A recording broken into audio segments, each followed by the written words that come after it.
Causas del calentamiento global en Bogotá. Efecto invernadero. ¿No son naturales los cambios de temperatura? ¿Por qué es preocupante?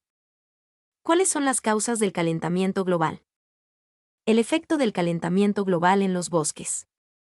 El efecto del calentamiento global en el tiempo. ¿Qué podemos hacer para reducir los efectos del calentamiento global? ¿Las plantas son las que más sufren el impacto del calentamiento global?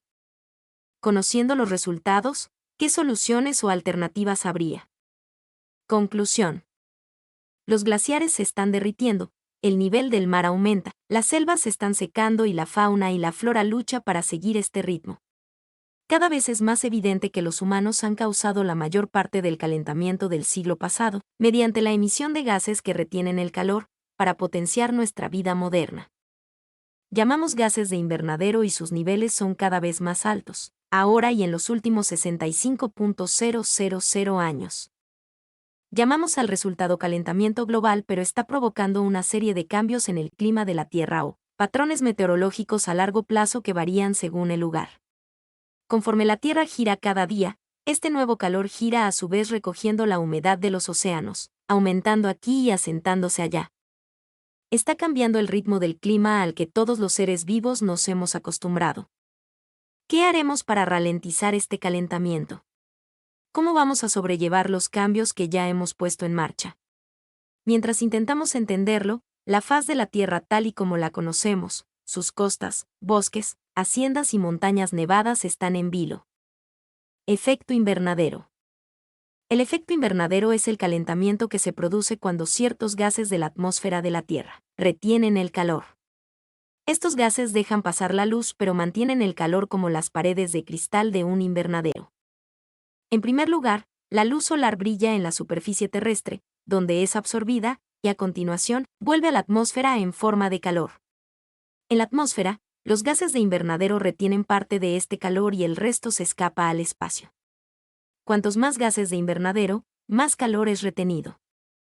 Los científicos conocen el efecto invernadero desde 1824, cuando Joseph Fourier calculó que la Tierra sería más fría si no hubiera atmósfera. Este efecto invernadero es lo que hace que el clima en la Tierra sea apto para la vida. Sin él, la superficie de la Tierra sería unos 60 grados Fahrenheit más fría. En 1895, el químico suizo Svante Arrhenius descubrió que los humanos podrían aumentar el efecto invernadero produciendo dióxido de carbono, un gas de invernadero. Inició 100 años de investigación climática que nos ha proporcionado una sofisticada comprensión del calentamiento global. Los niveles de gases de efecto invernadero, GEI, han aumentado y descendido durante la historia de la Tierra, pero han sido bastante constantes durante los últimos miles de años. Las temperaturas medias globales se han mantenido bastante constantes también durante este periodo de tiempo hasta hace poco. A través de la combustión de combustibles fósiles y otras emisiones de GEI, los humanos están aumentando el efecto invernadero y calentando la Tierra. Los científicos a menudo utilizan el término cambio climático en lugar de calentamiento global. Esto es porque, dado que la temperatura media de la Tierra aumenta, los vientos y las corrientes oceánicas mueven el calor alrededor del globo de modo que pueden enfriar algunas zonas, calentar otras y cambiar la cantidad de lluvia y de nieve que cae. Como resultado, el clima cambia de manera diferente en diferentes áreas. ¿No son naturales los cambios de temperatura? La temperatura media global y las concentraciones de dióxido de carbono, uno de los principales gases de invernadero, han fluctuado en un ciclo de cientos de miles de años conforme ha ido variando la posición de la Tierra respecto del Sol. Como resultado, se han producido las diferentes edades de hielo. Sin embargo, durante miles de años, las emisiones de GEI a la atmósfera se han compensado por los GEI que se absorben de forma natural. Por lo tanto, las concentraciones de GEI y la temperatura han sido bastante estables. Esta estabilidad ha permitido que la civilización humana se haya desarrollado en un clima consistente. En ocasiones, otros factores tienen una influencia breve sobre la temperatura global. Las erupciones volcánicas, por ejemplo, emiten partículas que enfrían temporalmente la superficie de la Tierra. No obstante, estas no tienen un efecto que dure más de unos cuantos años. Otros ciclos, como el Niño, también se producen de manera breve y en ciclos predecibles. Ahora los humanos han aumentado la cantidad de dióxido de carbono en la atmósfera más de un tercio desde la revolución industrial. Estos cambios tan significativos se han producido históricamente en el transcurso de miles de años, pero ahora se producen en tan solo unas décadas. ¿Por qué es preocupante? El rápido aumento de los gases de invernadero es un problema porque está cambiando el clima tan rápido que algunos seres vivos no pueden adaptarse. Igualmente, un clima nuevo y más impredecible impone desafíos únicos para todo tipo de vida. Históricamente, el clima de la Tierra ha oscilado entre temperaturas como las que tenemos en la actualidad y temperaturas tan frías que grandes capas de hielo cubrían la mayor parte de Norteamérica y Europa. La diferencia entre las temperaturas globales medias y durante las edades de hielo tan solo es de 9 grados Fahrenheit y estas oscilaciones se produjeron lentamente durante el transcurso de cientos de miles de años. En la actualidad, con las concentraciones de gases de invernadero aumentando, las capas de hielo que permanecen en la Tierra, como Groenlandia y la Antártida, también comienzan a derretirse.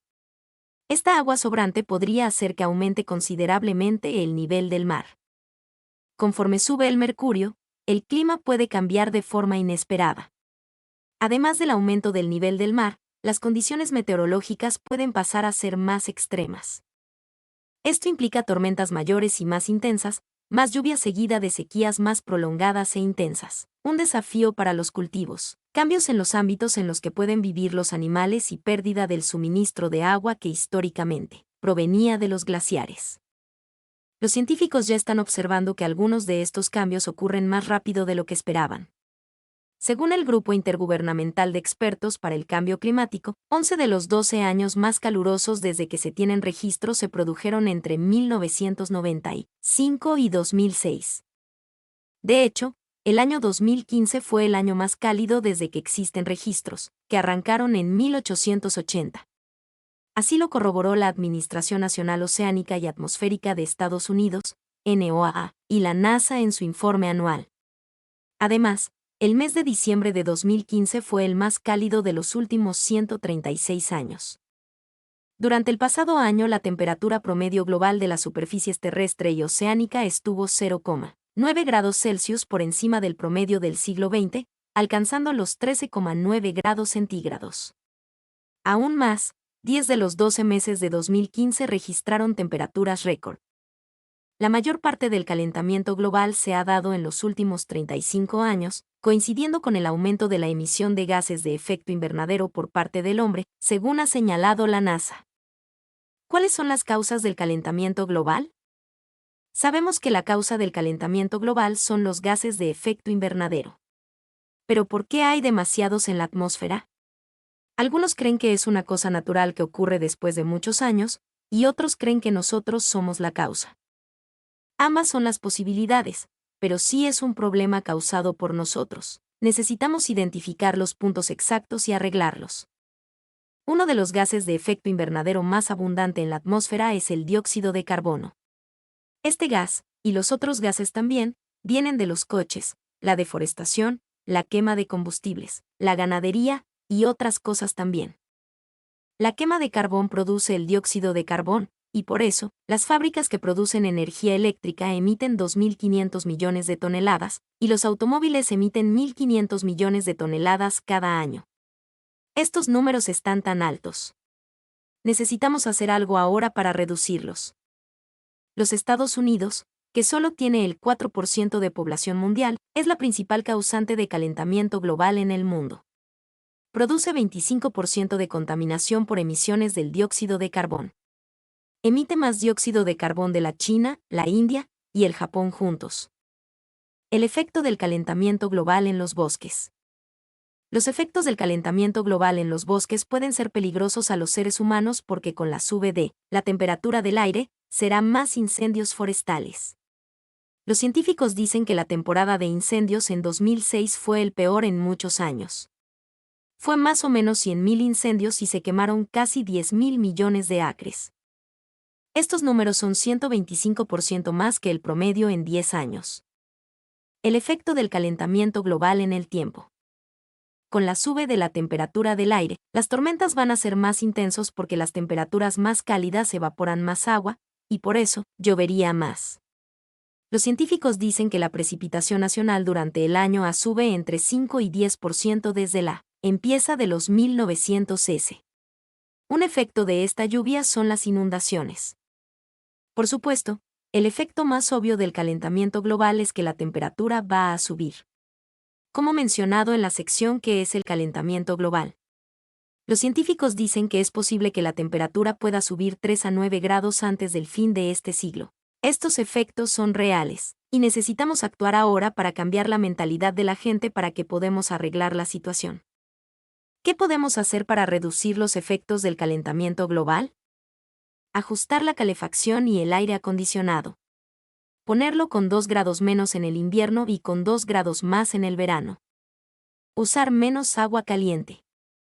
Cambiar las bombillas tradicionales a compactas fluorescentes o a bombillas de LED. Secar la ropa al aire libre. Usar productos de papel reciclado. Tener un jardín para frutas y vegetales. Plantar árboles. Caminar o montar en bicicleta en vez de conducir un coche. Reciclar. Desconectar los aparatos eléctricos cuando no se usen. Comprar un coche que use menos gasolina. Tener la presión correcta en los neumáticos. ¿Las plantas son las que más sufren el impacto del calentamiento global? ¿Las variables que se aplican son reales? ¿Serán las que conoceremos dentro de unos años? Es un tema serio que interesa abordar. A medida que se incorporan más variables, la investigación se complica mucho más. Pero es la única manera de poder avanzar y entender la respuesta y el impacto de las plantas ante el cambio climático, así como parámetros como la contaminación por ozono y otros que podrán ir surgiendo. ¿Por qué se eligió el estudio en plantas? Las plantas constituyen el principio de la cadena alimenticia. Además, a diferencia de los animales, no se pueden desplazar. Constituyen un porcentaje altísimo de la biomasa del planeta y dependen directamente del clima, porque viven a cuenta de la actividad fotosintética de la luz, de la disponibilidad de CO2 y del agua. Las plantas sufren el impacto del cambio climático de una manera directa y mucho más importante que otros seres vivos como los animales, que, de alguna manera, pueden amortiguar el impacto. Las plantas tienen unos recursos más reducidos, aunque tengan un metabolismo mucho más plástico y se adapten mejor. Son, en principio, los organismos que más sufrirían el impacto del calentamiento global. Al hombre le interesa conocer cómo reaccionarían para poder amortiguar los efectos del cambio climático o poner en marcha una serie de maniobras que puedan minimizar el impacto si es negativo, o aprovechar al máximo los efectos beneficiosos que pueda tener. ¿Qué resultados se han obtenido hasta ahora? El trabajo que hemos hecho en cámaras de crecimiento, y ahora el de invernaderos, no refleja siempre lo que ocurre en entornos naturales, ya que cambian muchas variables, pero los estudios en condiciones controladas tienen extrapolación a las naturales. Estos escenarios son la única manera de ir controlando el impacto de cada factor. Al final, las conclusiones obtenidas en condiciones controladas se corroboran con las naturales. Así, el efecto del CO2 se estimula dentro de los rangos óptimos para la especie vegetal estudiada y este fenómeno se observa en circunstancias normales. En general, el aumento de CO2 en interacción con el aumento de temperaturas estimula el crecimiento, pero la interacción con otros factores como la disponibilidad de agua puede modificar completamente la respuesta que la planta tiene al aumento de CO2 o de temperaturas. Los efectos son, en estos casos, bastante moderados. Hablamos de estimulaciones de crecimiento, cuando las hay, de un 15% o 20%. Este crecimiento se anula cuando aumenta la humedad relativa o cuando aumenta la temperatura. No es un efecto muy espectacular. En cambio, la sequía es más preocupante ya que puede provocar la disminución de hasta un 50% de la producción. El aumento del CO2 facilita o mejora la tolerancia a la sequía. ¿No son estos efectos contradictorios? Hay factores que impactan mucho más que otros. El agua es uno de ellos. El paisaje vegetal de la superficie del planeta está en gran parte marcada por las temperaturas máximas y mínimas de un ambiente, y la productividad de los ecosistemas del planeta está totalmente marcada por la disponibilidad de agua. Si no tenemos agua, no hay crecimiento vegetal, por mucho CO2, nutrientes naturales, minerales y buenas temperaturas que tengamos. Si no hay agua, las plantas no crecen. El CO2 ayuda a que una producción mejore, pero el agua condiciona totalmente el desarrollo vegetal. En el caso de España, la región de Europa se augura mayor sequía, ¿el efecto será más radical? Mucho más, efectivamente. El agua va a desempeñar un papel decisivo. Según las previsiones, la distribución de agua y la cantidad de la que se va a disponer va a ser menor. Lógicamente, ese factor va a ser uno de los más definitivos para condicionar la respuesta del resto de factores. Conociendo los resultados, ¿qué soluciones o alternativas habría? Por ahora son previsiones con modelos estadísticos aplicados y una base de datos de información anterior. Se trata de aprovechar al máximo los recursos que tenemos, en este caso, el agua. Será incluso necesario utilizar aguas que no tengan una calidad tan excelente, pero que podrán ser útiles para el crecimiento de plantas sin tener un impacto sobre la salud animal y humana. Sería una utilización más racional, más eficiente, de todos los tipos de agua de los que disponemos. Hay que utilizar especies vegetales mejor adaptadas y útiles para que, de alguna manera, esa eficiencia sea mayor. Son las mejores soluciones que se pueden proponer para hacer frente a una realidad futura. ¿Cuándo empezasteis a estudiar con el invernadero? Empezamos en 2001, a través de una colaboración con el Dr. Rafael Martínez Carrasco del Instituto de Recursos Naturales y Agrobiología, IRNA CSIC, de Salamanca. Era el primer grupo español que contaba con los invernaderos de gradiente térmico. El grupo trabajaba con trigo y a finales de junio, cuando finalizaban las cosechas, entrábamos nosotros con las cosechas de alfalfa en los meses de julio, agosto y septiembre, desde 2000 hasta 2005. Ellos han ampliado ahora las instalaciones, pero no son tan versátiles como antes, que podían desplazarse, pasando de un campo de trigo a un campo de alfalfa. En este momento, son estructuras fijas que se encuentran en Pamplona. Actualmente tenemos un invernadero construido y tenemos encargados 3 más. En un futuro se pretende llegar hasta 12 invernaderos de gradiente térmico, porque el análisis estadístico y todas las variables que queremos estudiar requieren ampliar las instalaciones. ¿En qué condiciones están las plantas allí? La concentración de CO2 que aplicamos y el aumento de temperaturas están dentro de las previsiones que propone el Panel Internacional sobre Cambio Climático, IPCC.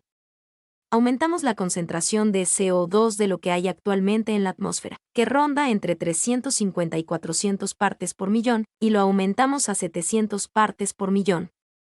Aplicamos además un aumento de temperaturas de 4 grados más que la temperatura ambiental. Estas son las previsiones para finales de siglo o para algunos años antes en el escenario mediterráneo, dependiendo también de cómo siga la pauta de incremento. ¿Qué tipo de plantas están siendo estudiadas? Hasta ahora hemos estudiado preferentemente plantas de alfalfa, porque son no leguminosas y tienen la propiedad de poder fijar nitrógeno. Son típicas del Mediterráneo y no necesitan el aporte de grandes cantidades de fertilizantes. Además, enriquecen el suelo en nitrógeno. Son todos ellos aspectos interesantes desde el punto de vista ambiental. ¿La alfalfa es más numerosa en España y en los países mediterráneos? Es la reina de las forrajeras, la planta que tiene un contenido en proteínas más elevado, muy apreciada por el ganado. Y con un aporte nutritivo muy elevado. Trabajamos con ella desde el año 80, pero nuestro objetivo es incorporar otras plantas como la colza, que es interesante desde el punto de vista de la producción de biodiesel.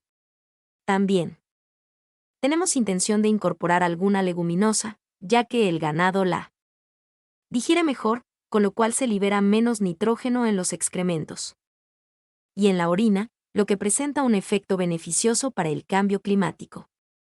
Otra planta es la esparceta. Con el paso del tiempo incorporaremos también el estudio de cultivos como la vid, tan importante en el territorio español. Conclusión. El cambio climático global es un hecho, aunque existen escépticos, no representan de manera alguna un grupo mayoritario.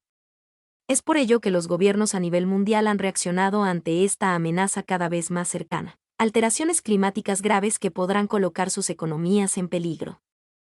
La presión poblacional y de desarrollo tomada por las naciones más adelantados junto con las naciones en vías de desarrollo colocan una presión cada vez mayor sobre los recursos naturales y los sistemas ambientales terrestres. En la actualidad, las capacidades autorreguladoras de la atmósfera están siendo llevadas a sus límites y, según muchos, sobrepasadas. No es sana política, para la humanidad, dejar la búsqueda de soluciones para el futuro o para cuando se hagan fuertemente necesarias. La atmósfera y los procesos que mantienen sus características no tienen tiempos de reacción muy rápidos comparado con los periodos humanos. Mi nombre es Demim. Soy tu asistente personal. Mi sitio en internet es demim.es.tl.